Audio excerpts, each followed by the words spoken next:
Hello and welcome everybody to tonight's Monsoon Awareness 2016 talk about significant weather. Tonight is our last night. All week long we've been talking about different significant weather threats associated with the monsoon. It is monsoon season. It started a couple days ago. And tonight we're talking about heat.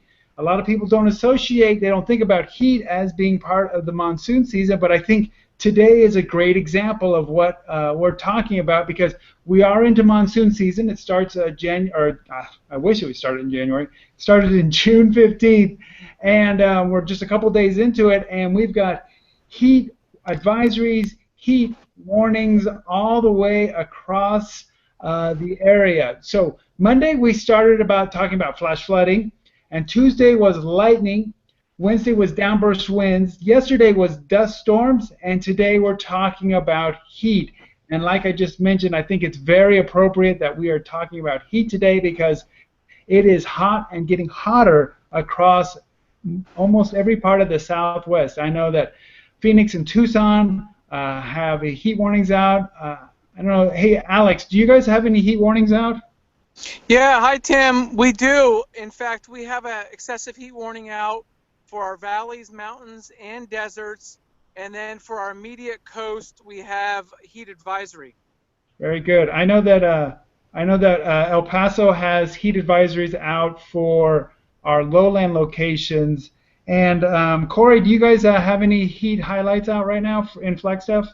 Yeah, we do. We've got excessive heat warnings out for the Grand Canyon, down like the Phantom Ranch area, as well as parts of bordering areas down to Phoenix and the valleys of Yavapai County. So we do have a couple out. Very good. Well, before I get going, I want to make sure I introduce everybody. First of all, again, my name is Tim Bryce. I'm a forecaster with the National Weather Service in El Paso. Running down the line here, over in Phoenix's forecast area, we've got Mr. Paul Iniquez. He's the Sioux over there. Hello, how's it going again tonight? I am excited to talk the final night about the heat. It's my favorite topic. Oh, very good. And you're in like the heat capital of the United States right now, I think. Right. Our office prides itself on how we tackle extreme heat. We are a leading force on this. Wow. Over in the Tucson office is Glenn. How are you doing, sir? Oh, no. We can see you, but we can't hear you. You work on that. I'll come right back to you. Up in northern Arizona, we've got, let's see if I say it right, Corey Motice. Motice, yes. How's it going? He works there in the Flagstaff office, and I appreciate him joining us today. And over in the San Diego office, we have Alex Tardy. How are you doing, Alex? Hi Tim and everyone else. Glad we could join and talk about relevant heat. Very good. Well, like I mentioned, the heat is on right now for sure across the southwest part of the United States. You know, and again, like I mentioned at the beginning, you don't always think about heat as part of the monsoon season. Thanks, Paul. You read my mind. So here's what the current heat highlights look like. You can see a big hunk of southern New Mexico is under heat advisories. And then you've got heat warnings across a big hunk of southern California and most of southern Arizona. And then I think you got a heat watch there in the extreme north, right there, that brownie color there. So that means that they're just going to get hotter a little later. So going to be very hot this week. So I think this is a great time that we're talking about heat and everything that's going on because I think people are going to be very interested. They're going to want to know what to do to keep themselves and their friends and their family and their pets safe. But real quickly, before I'm going to have Paul kind of talk about the kind of weather that leads to really blistering heat. But real quickly, because we just ran over them, Glenn, I was wondering, can you kind of go over the differences between, like, let's say, a heat advisory and a heat warning and a heat watch? We got all these different heat terms, and I was just wondering if you can kind of just real simply break them down. I know that some of the numbers from office to office may differ, but, you know, kind of explain them to everybody there, what the difference is. Oh, can you talk? No. No. He's going to have to use sign language.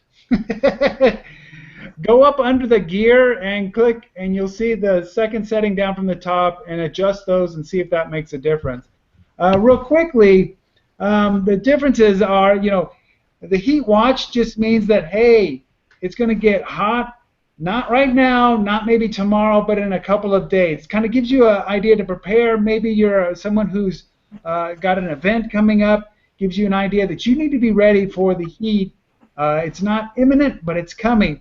And then you have the heat advisory and the heat warning, and those two items are issued for various temperature climates or different climate. I know in El Paso, we issue a heat advisory when we are forecasting 105 degrees for a high and 75 degrees for low for 2 days in a row, whereas the heat warning is when we hit 110 and we've got a low of 75.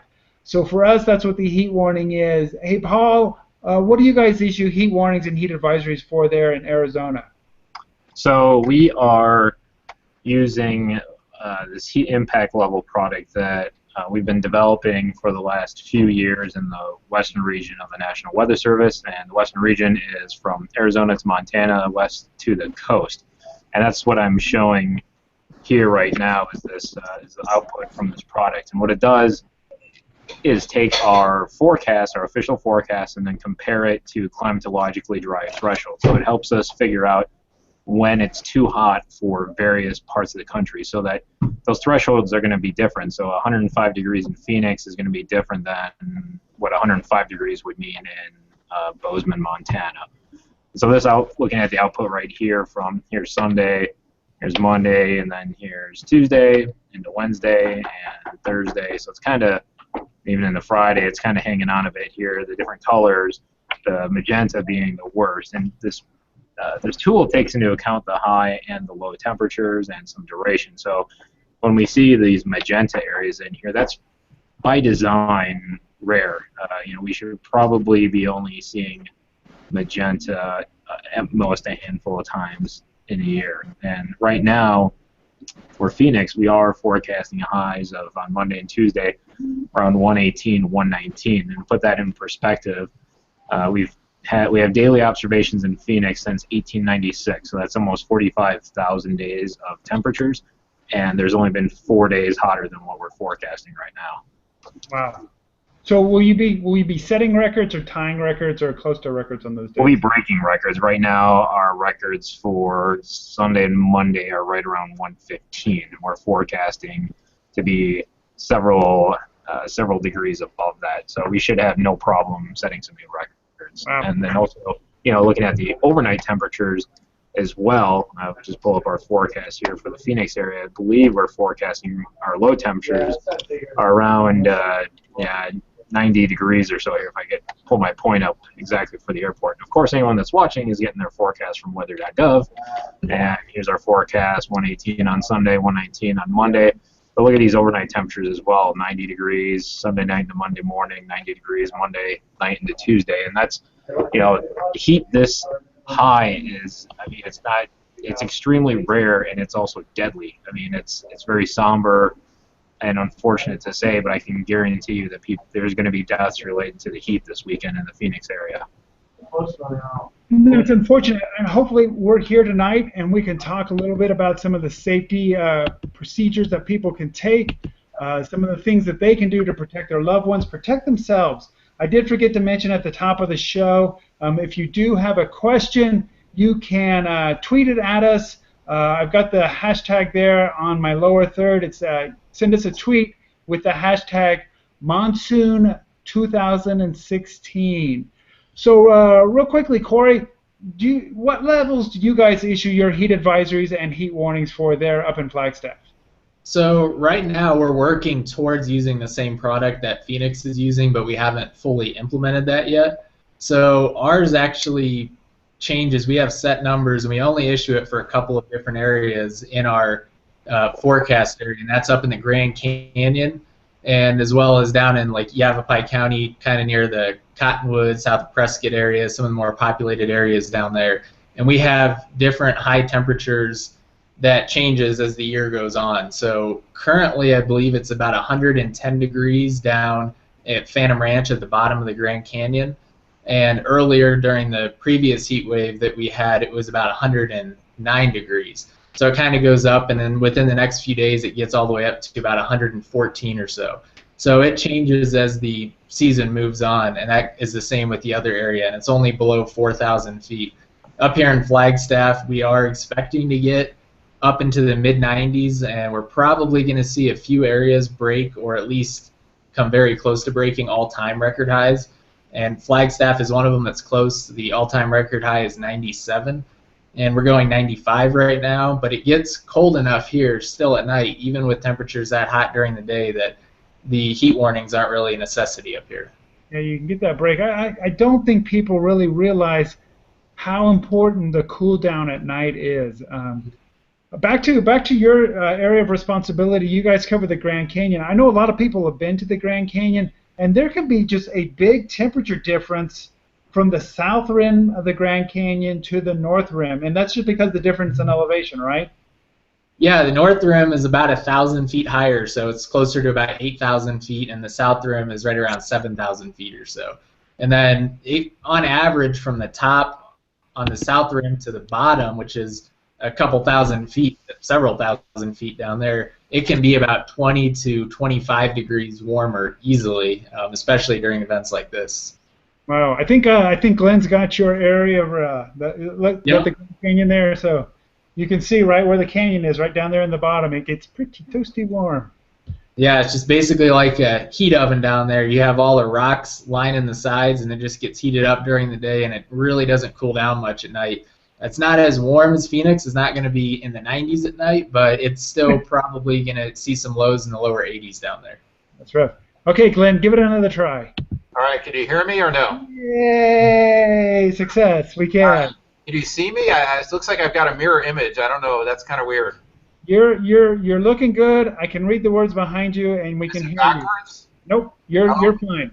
Okay, it looks backwards to me. So I don't know what was going on with our technical difficulties, but it looks like we're good now. So I know we were talking about our excessive heat warning criteria, and different offices have different criteria. Right. So basically the way we do it down here in Tucson is we're heading towards those heat impact levels that Paul and Corey were talking about, but we're still using guidelines based upon different times of season and based on elevation. So for example, in our hottest time of year from June 15th to September, I think it's about early September, or mid-September, I don't remember the exact dates. For Tucson, our excessive heat warning criteria is 112, and that's basically in the range of elevations from about 2,000 to 4,000 feet or so that we have those criteria. And then in the mountains, there's a lower criteria, and then kind of on the edges of the season, early in the season and late in the season, we have criteria for excessive heat warnings that are a little bit lower since we're not used to seeing those very hot temperatures at those times of the year. So for Tucson, we're looking at 115 degrees on Sunday, which for us would be 2 degrees shy of our all-time record. So basically what we've really been trying to discuss is any outdoor activities that people have to really keep them before 10 a.m.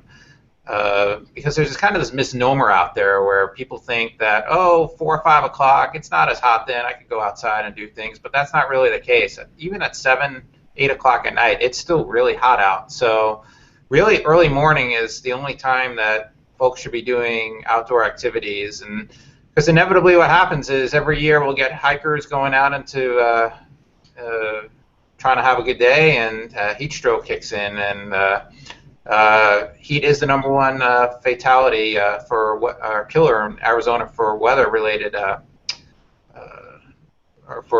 weather-related issues and such. So best to just keep inside and stay cool as much as possible. Exactly. Now we got a question in on Twitter, and it says, does El Nino or La Nina have an impact on heat waves? And also, how common are heat waves this hot in New Mexico? I'll answer that. For us, for here in New Mexico, Right now, this isn't that unusual. You know, it's been, I think, 2 years since we hit like 105, 106. So it does happen on occasion. It hasn't been too long since we had some really warm temperatures. But it sounds like for you guys just over the border in Arizona that this is starting to push up towards, this is a very noteworthy kind of event. So I guess the other question is, does El Nino or La Nina have an effect on these heat waves during the summer? Anyone want to take that one? I can go ahead, Tim. Go ahead. Jump in. Yeah, so typically we see the La Nina, El Nino, the warming or cooling of the Pacific equatorial ocean temperatures as a much bigger impact, and mainly an impact on winter storms and activity like that. Now, that said, we tend to see conditions like with La Nina that may be more conducive to this massive high pressure area not being bumped around as much during a La Nina time of year. But this current high pressure, even though we typically do see it start developing this time of the year over the Four Corners region, the magnitude of it is certainly one that's more like a 10, 20 year, maybe even more, return interval, where it's quite rare to see it this strong, this powerful, almost any time of the year. So it's an impressive high pressure area. Probably premature, too early to say, yeah, it's directly related to a developing La Nina, because usually things don't develop that quick. I would say, and it'd be interesting to see what others think, I would say, you know, the magnitude of this high pressure may more easily be attributed to the fact that we have a multi-year running drought. And so whenever you have very dry conditions underneath, especially in Arizona and Southern California, you put warm air over it, a high pressure we call it, it's only going to make it that much stronger in these type of scenarios. So it's one that's going to go into the records. We're actually pushing all-time records in Palm Springs. The all-time record is 123, and we're forecasting 120. Just south of Palm Springs in Ocotillo, we're forecasting 123 near the Anza Borrego area. And their all-time record in that area, not as good of records, but is about 122. Wow. That's incredible. That's just incredible heat. It's amazing. I know that and I want Paul to kind of speak to the different weather patterns that can give us some heat. But I know that what's going to happen is that I checked the latest models. The upper level ridge, this area of high pressure, is kind of drifting its way over New Mexico right now. It'll kind of drift over northeastern New Mexico or northeastern Arizona, and then it's going to kind of wobble around and kind of like Alex said. Actually, I've got computer models that I was checking that it wobbles around, and by next weekend, you know, we're going to hit our high, you know, the highest days either Saturday or Sunday. Then we're going to, I hate to say it, cool down. I prefer to say not as hot.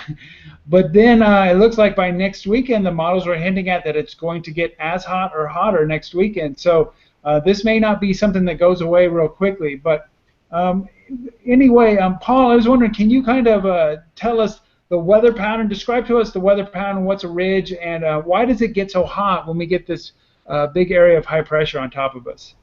Yeah, definitely. I can show, let me show some tools here. So it's kind of a little, this will be some inside baseball basically here, what we're looking at. But this is a very basic weather map that a meteorologist would look at. So this is a 500 millibar height map. And when you say 500 millibars, it means that we are at approximately halfway up in the atmosphere. Half of the air is above this level and half of it is below this level. And these contours we see on the map are telling us at what height above mean sea level does that take place. And we're using the idea that as mass, as something gets warmer, it expands because of the kinetic energy it has. So whether it's, you know, a frying pan or the air, as it warms up, it expands. And so as the column of air, as all this air gets warmer, it expands and it rises. So this height gets higher and higher. So this map we're looking at right now, this is showing us where the high and low, the high ridges and the troughs are right now across the country. So we have this high height area right here, kind of centered on top of El Paso, and it extends north into the Great Plains up in the Midwest. And you can see bookending that lower heights. So these are associated with lower pressure systems. So it's not necessarily low pressure because this is a constant pressure surface we're looking at. So lower heights and then the high heights here. The coloring that we have in the background for this particular tool we're looking at is it contextualizes this information for us. So it tells us, it puts these heights in a relative sense to the climatology. So for the 3-week window surrounding today's date, how extreme or not extreme are these heights? And that's what the bar along the bottom says. So where you start to get these brown, yellows, and especially the browns, and then eventually the reds show up, it's getting into like the 99th percentile or all-time high heights. So, you know, we're thinking of these tail end events. If you think of a distribution of heights, when you get into the tail ends, those are going to be rare events. So this tool helps us contextualize and find where that happens. So if I just step through a little bit, here's looking at tomorrow afternoon, you can see how that height, the high height area has now expanded based on the forecast, and we have this large area of red that has shown up in the area now. And so the red is meaning that that's the highest that has ever been recorded in the climatology. So it's about 30 years here of climatology it's looking at. So it's saying that for the middle of June, the heights have never been this high in this area. And if we step through to Sunday, you can see that expands even further. I mean, this high height area is, you know, it's coast to coast. You can see it's going all the way from Southern California, San Diego, stretching all the way across the central part of the country and approaching the East Coast. This is a very large, sprawling, very strong area of high heights that's sitting on top of us. So it's going to be a lot of places that are experiencing the heat. And we go into Monday, that's still sitting there, and Tuesday. And just like you were alluding to, Tim, is that you can see how that red area is kind of shifting around, and it's shifting north as we go into later in the week and here into Thursday, so that the heat will be breaking across most of our area here. It looks like by the middle of next week, it's still going to be hot, you know, but not these very high extreme near all-time temperatures that we're talking about. So it's going to be hot, but not, you know, all-time hot. But as we're moving around, that high just kind of sits in there, and it doesn't really go anywhere. So this is Friday. This is the forecast for Friday right now. It's still this big ridge, this big high height area is still sitting over the western U.S. So, I mean, we're not seeing right now with the big influx of moisture at this time. So it looks like this is, you know, what we generally expect during the early part of the monsoon, is that we have very high temperatures. It just happens to be that this is hot even for our climate, these all-time record temperatures we're looking at. But this is pretty typical for June, this overall weather pattern that we're seeing here. Exactly, and that's why we always include heat in our discussion when we're talking about monsoon season, because you can get, especially at the beginning of it, you can get this big heat wave. Even during the monsoon, you'll get breaks in the monsoon flow, and if one of these ridges happen to build in, you'll start to warm up, and we could very definitely get it. And that kind of the heat can build in, and that brings me to my next point. And anybody can jump in here, or Alex, or Glenn, or Corey. Is there a difference between, because you always hear people say, oh, it's a dry heat, and as opposed to a moist heat. Is it better to have a dry heat? I know that El Paso today hit a relative humidity of 3%, as opposed to a relative humidity of like 20%.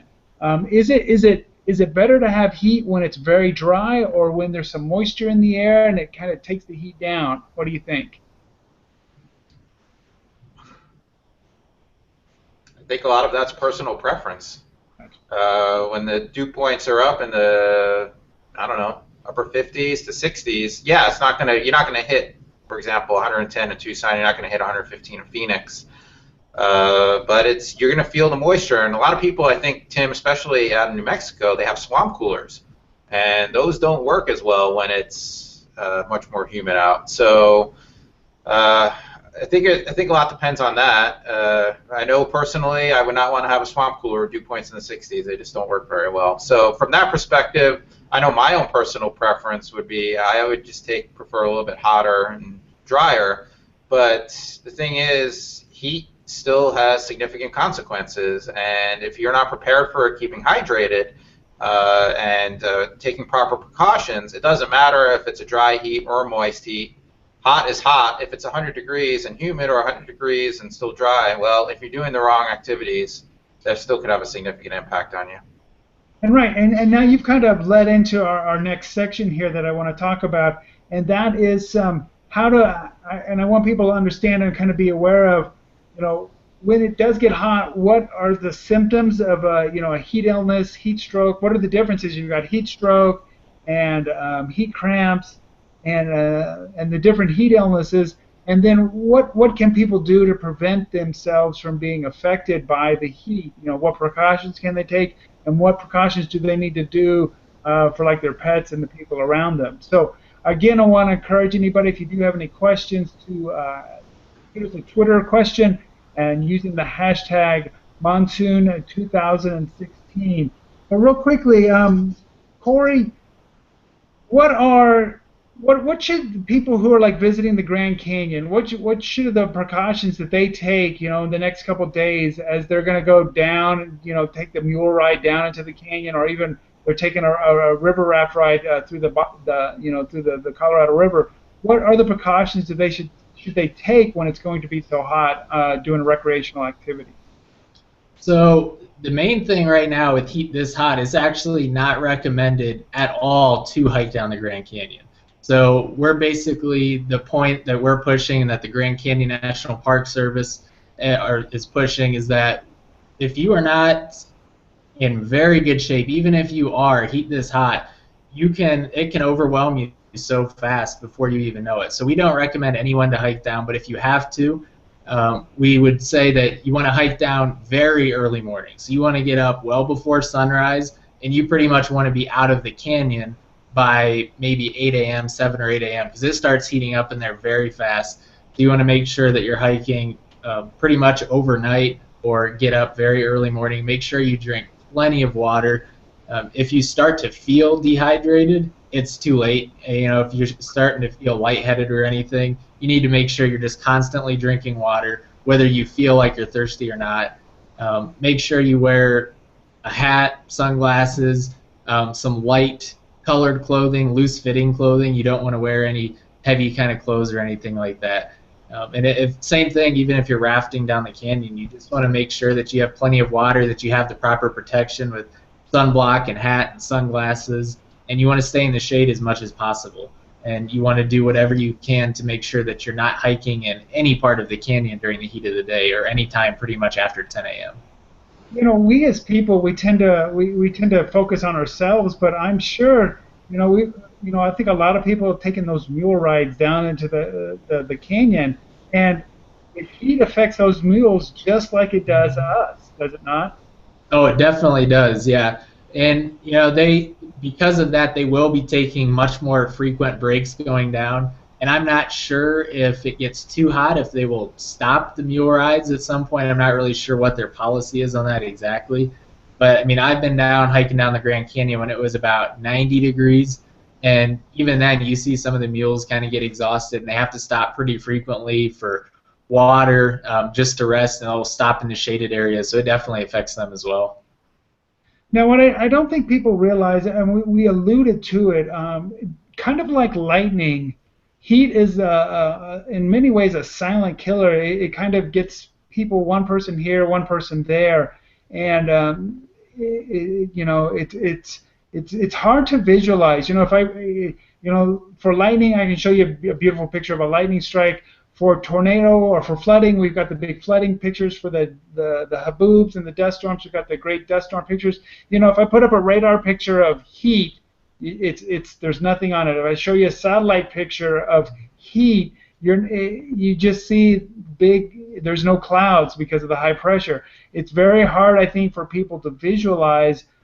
We can't put it in the same terms like we do when we can show a nice hook echo of a radar or a raging, a flooding arroyo or something like that. So I think sometimes it can be challenging for us to get our messages out. So I want people just to be thinking about it, especially considering the heat that we're going to be seeing this weekend. Hey, Glenn, do you have any fires that you guys are working in your CWA, in your area of responsibility? We had one a few days ago in the White Mountains. Been off for a couple of days, so I did not get briefed that there was anything. So I'm trying to uh, think. Is it Corey? Is it up where you guys? Is it the Casper fire?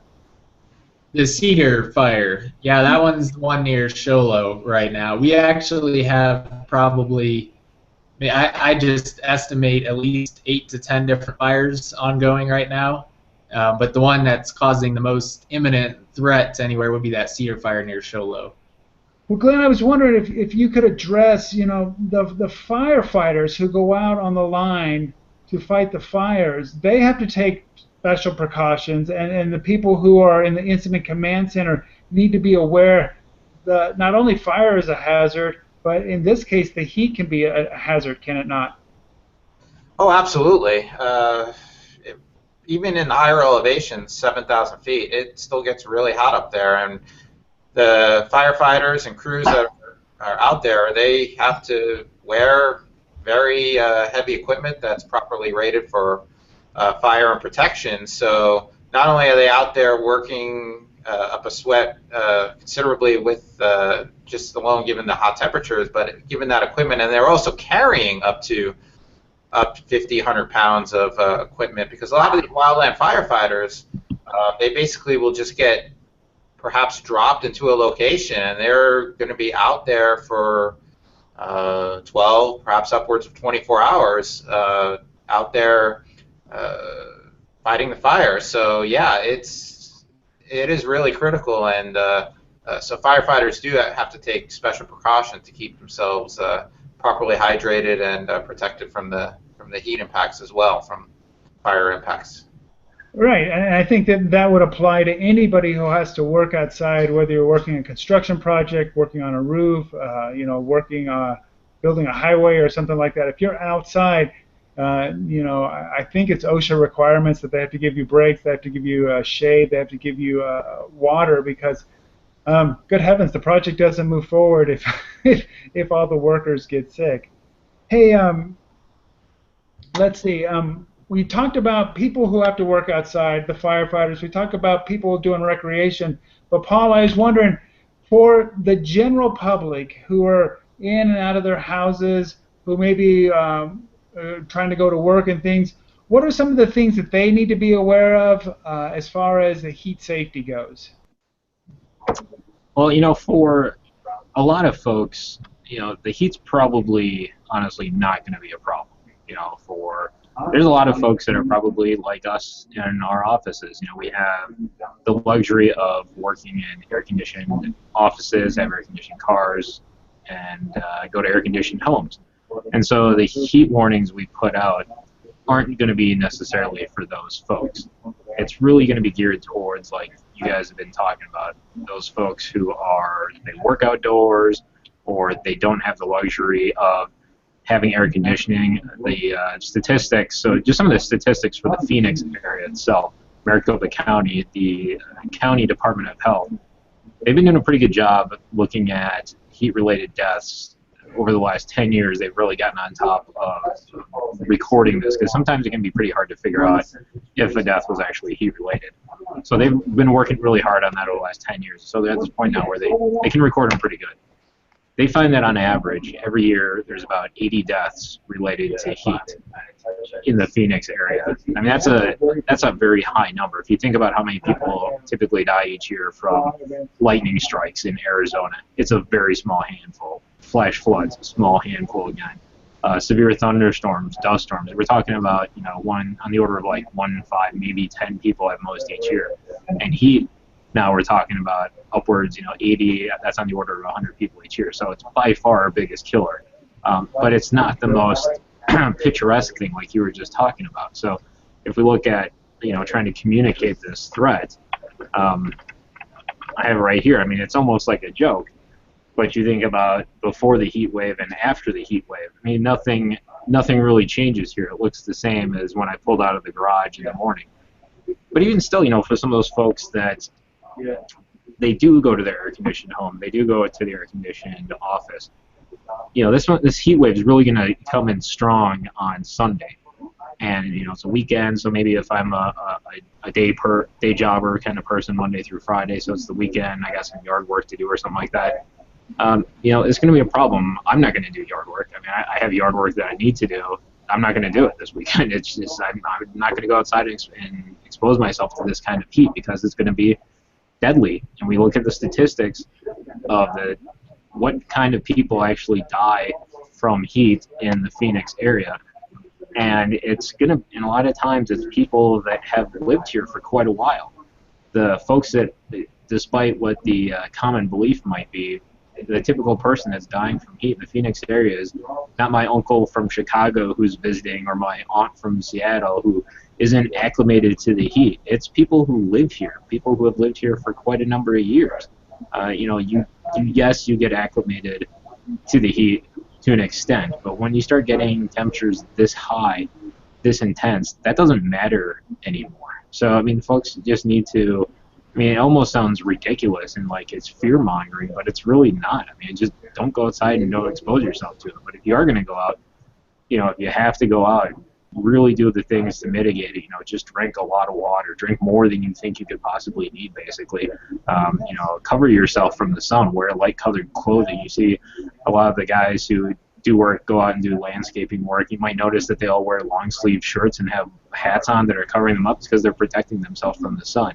I mean, I might just go, I'll be outside maybe on Sunday, but I'm probably going to jump in the pool and hug the block of ice while I'm in there. That's going to be my way of cooling down. So that's different ways of doing it. But I mean, there's plenty of places you can go to get away from the heat. Other places, if you can't run air conditioning, the statistics from the county show too that the folks that die, about 10% of them either don't have air conditioning or can't afford it or it's broken.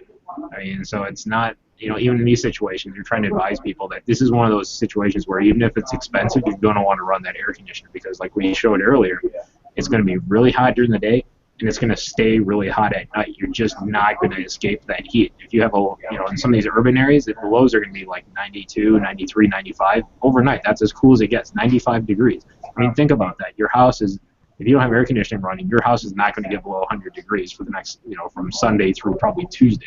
So you need to be running your air conditioning at this point.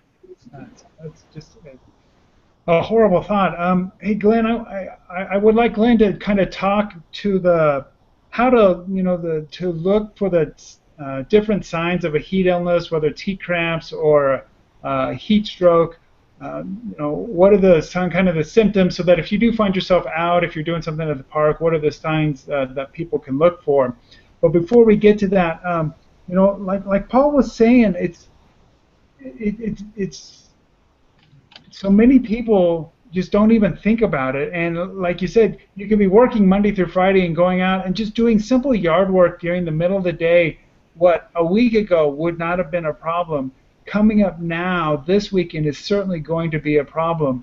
And like you said, it's probably best that you don't do it. Hey, it's going to be Father's Day.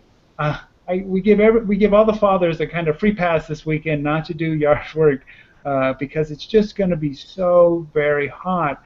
And again, Paul mentioned is something that we need to do, that we need to check on the elderly. We need to check on the people who either their air conditioner is broken, maybe invite them into our home, make sure that they have some place to get to a cool environment, because just running a fan without air conditioning won't help you. You're just pushing hot air around.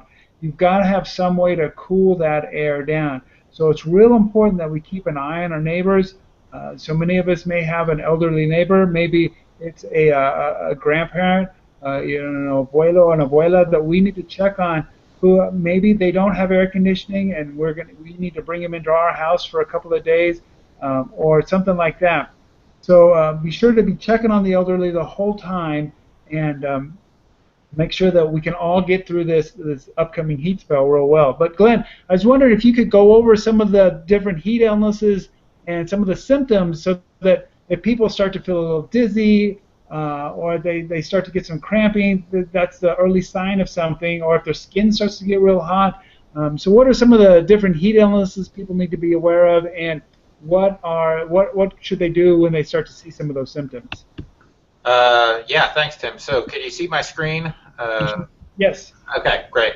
So I brought up some of the, so everyone can see some of the different heat illnesses and factors that that occur when it gets really hot. So this is from a great resource from OSHA. So like heat stroke is fairly common, and some of the symptoms include things like confusion, fainting, seizures, and of course very high body temperatures. So heat stroke is very serious and could potentially lead to death if action's not taken. Even if it is taken, it might be too late. So most importantly, if you're experiencing any of those types of symptoms, being outside, or even if you're inside, like Paul was mentioning, because your air conditioner's broken or whatever, and you're not running and it's 100 degrees in your house and you're just doing stuff, you feel definitely the same symptoms. So of course, call 911, and you want to just try to get the person as cool as possible. And also loose clothing, remove outer clothing. You want make sure you use cold packs, try to fan the person. Basically, you want to do whatever you can to get the person to have a cooler body temperature until help arrives.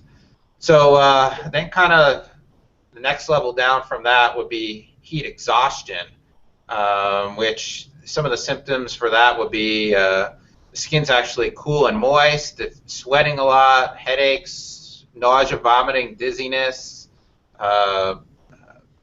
being thirsty, so being dehydrated, irritable, a fast heartbeat, and more or less it's a lot of the same first aid as for heat stroke.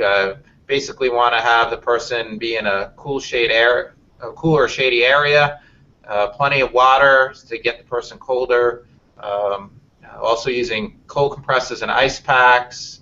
Best not to return to work if you happen to be working that day.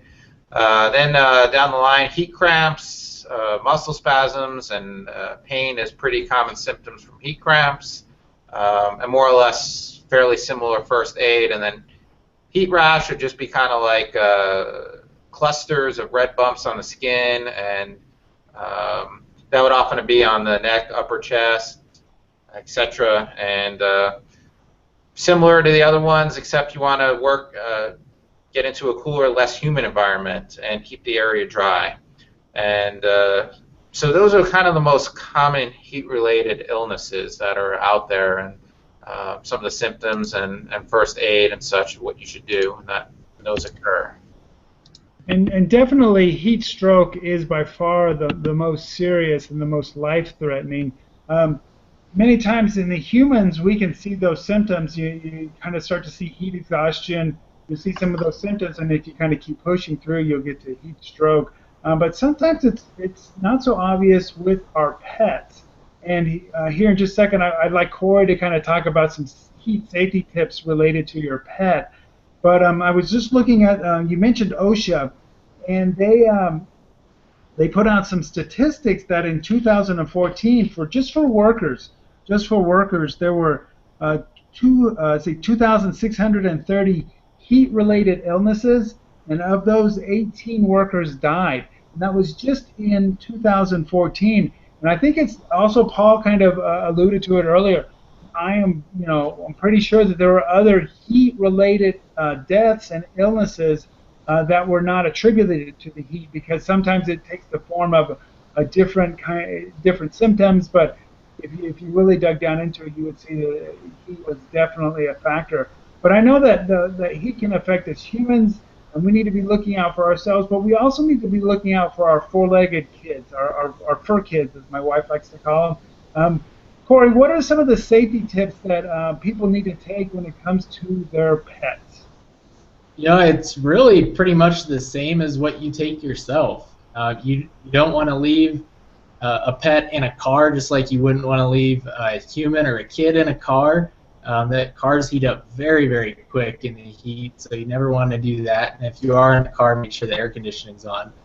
They still need to drink plenty of water. They need to be kept in the shade. You don't want them to be out running around all day when it's 100 15 degrees out or whatever it is, they'll get exhausted just like humans will. It may be a little bit harder to tell because pets can't tell you that they're suffering from being too hot or not enough water or whatever. So you need to make sure that you take care of them, same as you would yourself. And up here in Flagstaff, no one has air conditioning. I mean, really, I don't know a single person up here that has air conditioning. So even though we're only going to be in the 90s or maybe the mid 90s during the middle of the heat wave, inside your apartment, especially like in my apartment, for instance, I'm on the second floor, no air conditioning. At night, it'll still get down into the 40s, maybe the 50s in some of the warmer nights. But my apartment during the afternoon can get over 110 degrees. And it's already happened this year when it only hit 88 and it was 108 degrees in my apartment. So it can get ridiculously hot in the apartments, even though the temperature outside isn't near as warm, just because you don't have the breeze blowing in. You're on the second floor, so all that heat's rising. So even if you're in your apartment, you still want to make sure that, like they were saying, you have plenty of water. Since there's really no escape to air conditioning in the Flagstaff area, just because it typically does not get hot enough up here to where we need air. So even like the churches and a lot of the big buildings don't have air conditioning. Fortunately, we do it at work, but a lot of places don't. So you need to take the precautions there as well, even though it's not going to be near as hot as, say, down in Phoenix or the Tucson area. Exactly. And, I tell people, you think about our pets, our dogs and our cats, they're essentially wearing a jacket or a fur coat and running around. Imagine if you were outside when it's 110 degrees with a fur coat on. You can kind of imagine what's going to be happening. And if I don't know pet physiology real well, but I don't think they sweat like we do. So it's a little more challenging for them to cool off. So again, provide them with that shade, provide them with some water. I know for us, we have like a little doggy door, so they can run in and out of if they need to go outside to do the thing, they can go outside, then they can come back inside to the house where it's cool. So just make sure you take care of your fur kids, your pets, because they are equally affected with the heat. We got a question on Twitter, and I was wondering if somebody could look up, or maybe I imagine one of you guys knows because I'm pretty sure it happened in one of your areas. But there was two-part question. One is, what's the hottest temperature ever recorded in the U.S., and what was the longest heat wave? And I'm going to answer that last one first, and then if someone can look up that highest temperature in the U.S. We had, this actually, we'll see what happens this week. We may be looking at kind of a record-setting heat wave, but I know that back in, people go back to the 30s. Those were very impressive heat waves back in 34, 36.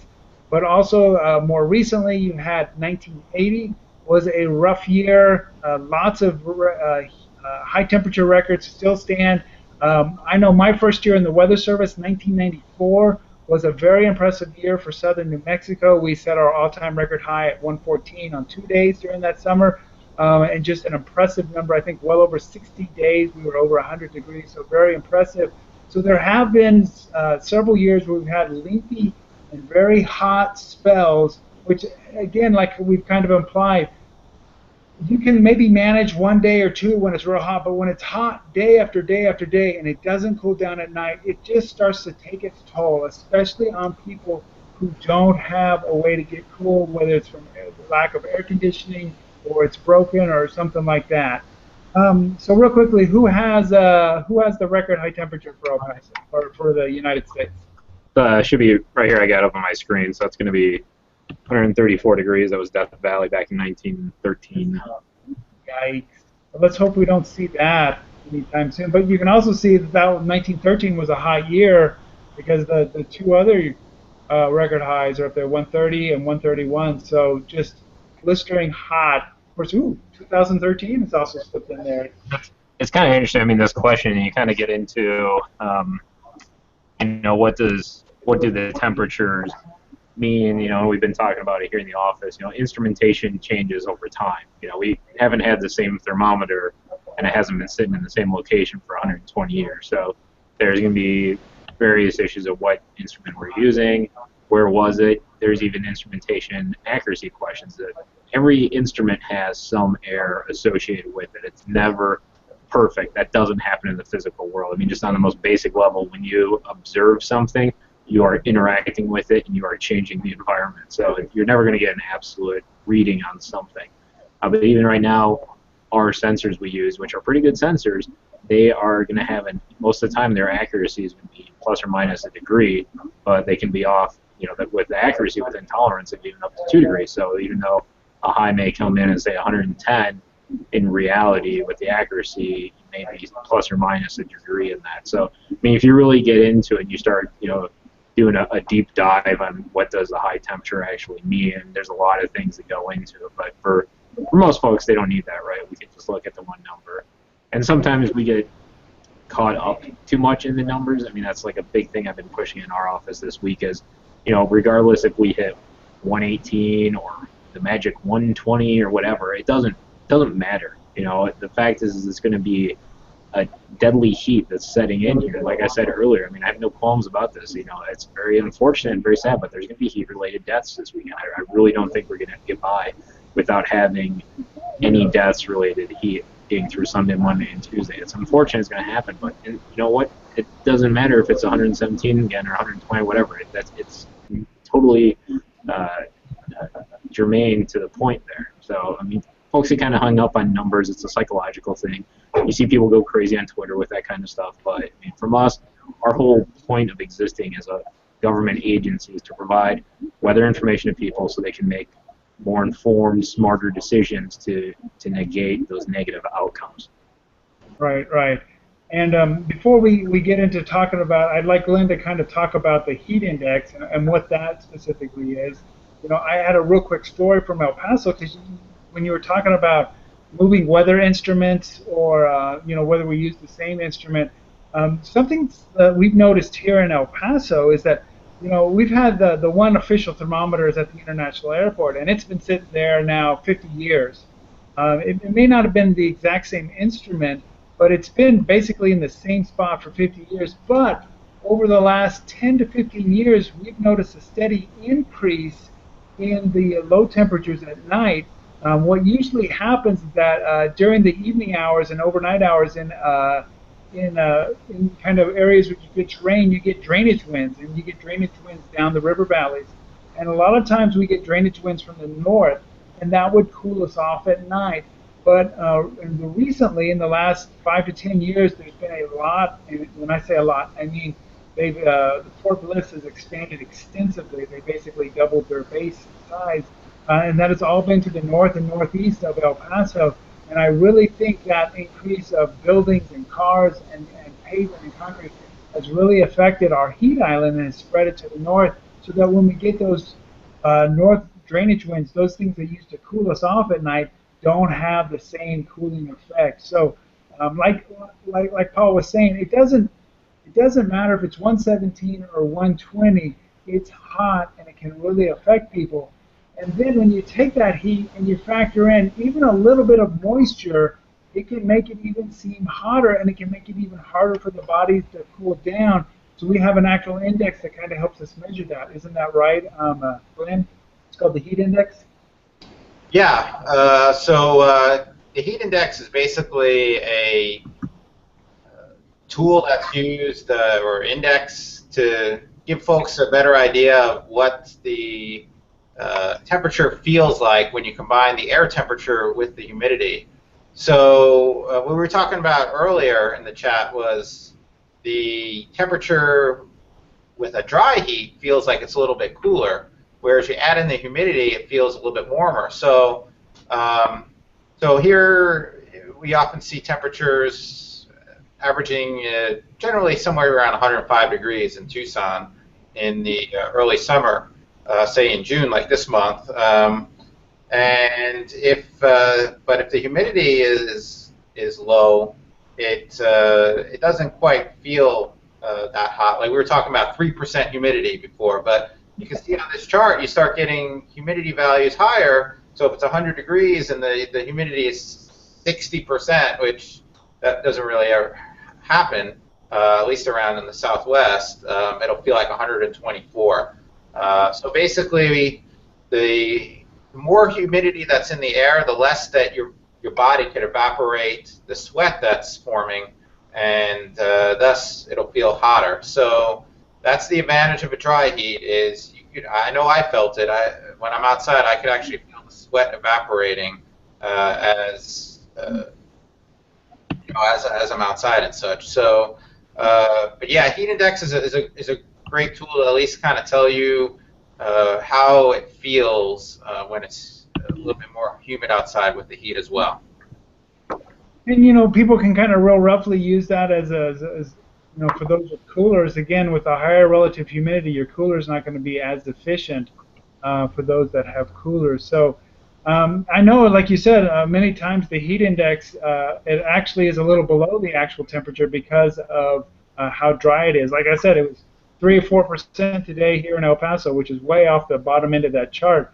But I know other places just east of the mountains where you get that moisture, and even once we get into the monsoon season, when we'll be 95 and we start to get those dew points in the 50s and the 60s, that starts to pull that relative humidity up, and it just makes it that much harder for your body to stay cool, and you'll sweat, but you just won't be able to cool down, and then that's when you start to see, if you keep pushing yourself, that's when you start to see some of those heat-related illnesses. So it's just another way to be aware that how heat can affect us. Well, believe it or not, it's almost the top of the hour, so real quickly, we've had a great conversation here. I want everyone kind of just hit home their pet safety tip for heat, and we'll wrap things up for another successful Monsoon Awareness Week 2015. But first, we'll go over to Corey there in Flagstaff. And Corey, what's one thing that you want the people to remember as they tune out for tonight? Main thing is, if you do have any outdoor activities, since that's what a lot of people do in northern Arizona, is to make sure that you either plan them for early in the morning before 10 a.m. or so, and try to cancel any strenuous activities that you have outside activity-wise planned during the day, and make sure you drink plenty of water. Very good, and it's, we thank all the firefighters who are fighting the fires out there. I know that actually our office, IMET, is out in the field in Arizona, so they need to also be taking the precautions, and I'm sure that they are, but I can't imagine trying to fight a fire that's hot in the first place in really hot temperatures wearing all that equipment. So, just want them to take as many precautions as they need to stay safe, because I know they're trying to keep us safe as well. Very good. Glenn, what would you like people to leave with? What thought? I will pass along the slogan from the Department of Transportation and National Highway Safety Administration. It's a new slogan. It replaces a previous one about checking the back seat. This one is called, "Where's Baby? Look before you lock." So just want to keep in mind for any time in general, but especially when it's hot, to make sure you're not leaving any pets or babies, certainly in your vehicle. So I think we'll leave with that note. And you bring up a good point. We didn't get a chance to really touch on that. That's the importance of it. Every year we read the tragedy, and I think one just happened earlier this week in Houston, where a child gets into it. In this case, I think the child crawled into the car and couldn't get out. But so many times you have parents who are hectic, and they forget that they were the ones taking the kids to daycare, and they drive straight to work, and they leave their kid in the car, and they come back hours later, and the horrible, the most horrible thing has happened, that the child has died. Those are completely preventable deaths. So, like you said, what's the new saying going to be again? It's "Where's Baby? Look before you lock."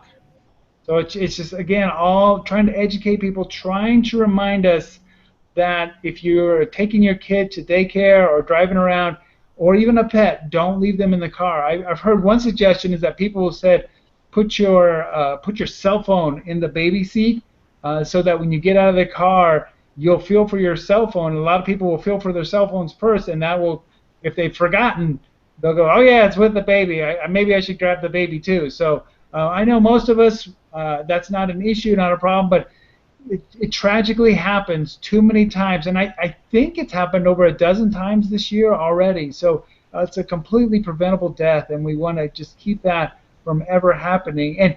And we didn't even talk about it. And I know, Paul, you guys there at the Phoenix office have actually cooked cookies in a car at one time to kind of demonstrate how hot. It's essentially as hot as an oven there, right? Right, yeah. A couple of years ago, some of our folks put cookies on a cookie sheet and stuck it in the dashboard, and they were able to at least cook the cookies. I mean, the temperature in the car can get up to 160 plus degrees. So, I mean, the big message that we've been conveying, and our office has been extremely aggressive on the message here because, again, the heat is the deadliest weather that we have here in Phoenix, regardless of the lightning or the floods or the haboobs, all that kind of stuff. The heat is what's going to impact most people year in and year out. And right now we're looking at a very significant, almost historic heat wave that's going to be coming in starting on Sunday and going into early next week. So, I mean, even if you lived here 5, 10, 20 years, think you can handle the heat, I mean, this isn't your opportunity to prove how amazing of a Phoenician you are. I mean, just take it easy. Don't go out if you don't need to. It's not, not the time to shine. So I hope we can get through the weekend, get in early next week without too big of an impact. I think we've been on this pretty big time. I'm sure everyone's aware that this is coming, so there should really be no excuses for bad things to happen here.